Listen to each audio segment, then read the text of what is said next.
মানুষ সৃষ্টির আগে আল্লাহ তাআলা পৃথিবীতে জিনদের পাঠিয়েছিলেন বসবাসের জন্য, কিন্তু যখন তারা ফিতনা ফাসাদ, মারামারি এবং গুনাহর সাথে লিপ্ত হয়ে যায়, তখন আল্লাহ তাআলা ফেরেশতাদের হুকুম দিল, যাও তোমরা সকল ফসাদকারী জিনদের ধ্বংস করে দাও। ফেরেশতারা জমিনে এসে সকল জিনদের ধ্বংস করে দেয়, কিন্তু তাদের মধ্যে একটা জিনের বাচ্চা বেঁচে যায়। সে ছিল একা এবং ভয়ে সে কাঁদতে লাগলো। তার নাম ছিল এজাজেল। তাকে নিয়ে ফেরেশতারা আল্লাহ তাআলার দরবারে হাজির হন এবং ফেরেশতারা বলেন, হে রব, এই জিনের বাচ্চাটির সাথে কি করা যায়? আল্লাহ তাআলা ফেরেশতাদের হুকুম দেন, তাকে তোমাদের সাথে রাখো এবং তালিম দাও, শিক্ষা দাও।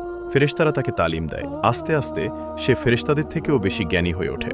তখন ফেরেশতারা আবার আল্লাহর দরবারে হাজির হন এবং বলেন, হে রব, সে আমাদের থেকেও বেশি জ্ঞানী হয়ে উঠেছে, তার এলম আমাদের চেয়েও বেশি। এটা শুনে আল্লাহ তাআলা বলেন, তাহলে তোমরা তার থেকে এলম নাও। ফেরেশতারা এজাজিলের জন্য একটি দোলনা তৈরি করে সে ওই দোলনায় বসে ফেরেশতাদের ইলম দিতে লাগলো এবং সে হয়ে উঠল ফেরেশতাদের ওস্তাদ। কিন্তু এত জ্ঞান পেয়ে সে আল্লাহর শুকরিয়া না করে অহংকারী হয়ে উঠল। তখনই আল্লাহ তাআলা হযরত আদম আলাইহিসসালামকে সৃষ্টি করেন এবং সকল ফেরেশতা এবং এজাজিলকেও হযরত আদম আলাইহিসসালামকে সিজদা করতে বলেন। সকল ফেরেশতাগণ আল্লাহর হুকুমে আদম আলাইহিসসালামকে সিজদা করেন, কিন্তু এজাজিল অহংকারের সাথে বলে, হে রব, আপনি আমাকে আগুন দিয়ে সৃষ্টি করেছেন এবং আমি এই মাটির মানুষ থেকে অনেক বেশি জ্ঞানী, আমি তাকে সিজদা করব না। এটা শুনে আল্লাহ তাআলা তাকে ইবলিস শয়তান বানিয়ে আল্লাহর দরবার থেকে বের করে দেয়।